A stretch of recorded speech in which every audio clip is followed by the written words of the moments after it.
Et RPGED 2025 numéro 3, donc le mot-clé c'est taverne. Alors, je suis pas très familier avec la fantasy telle qu'on le voit dans les TTRPG, et c'est vrai que quand on voit que tout commence dans une taverne, je me dis est-ce que ce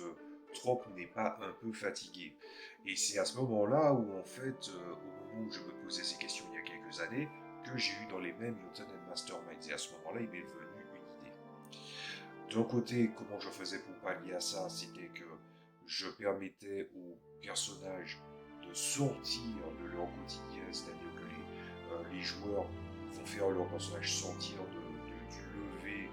de leur lit jusqu'au moment où ils finissent par se rencontrer avec différents points de vue ou des éléments qui vont refléter l'histoire des personnages, à une autre approche qui est finalement celle que j'ai découverte avec Mutant and Masterminds. C'est l'approche selon laquelle en fait si vous allez jouer un groupe dans un monde de TTRPG d'action-aventure, souvent dans les systèmes d'EVA, les personnages sont des personnages héroïques, c'est-à-dire qu'ils ont fait tout un parcours, tout un chemin qui vient déjà valider les acquis, même si les acquis sont au niveau 1. Donc au lieu de catapulter les gens dans une taverne et puis dire allez, voici le petit encarté, voici ce qui va se passer pour la première session, vous pouvez juste les envoyer au cœur de l'action et d'une rencontre, et de permettre, même si c'est une session, la première session des personnages, parce que ce sont de parfaits débutants,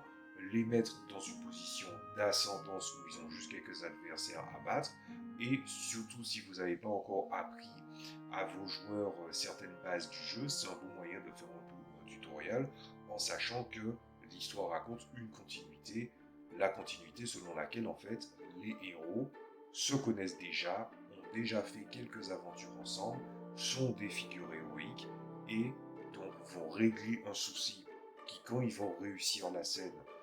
vont peut-être bénéficier d'une récompense ou de certains acquis, et ensuite les envoyer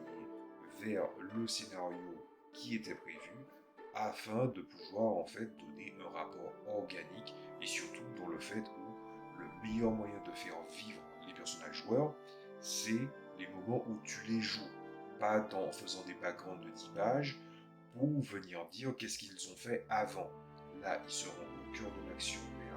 on va pas se le cacher, ce qui va intéresser les gens autour de l'action-aventure. On va guider les joueurs dans une situation où ils ont un ascendant, et ensuite on va les amener au cœur du scénario, et peut-être au cours de la session, améliorer la construction de leur histoire par la suite.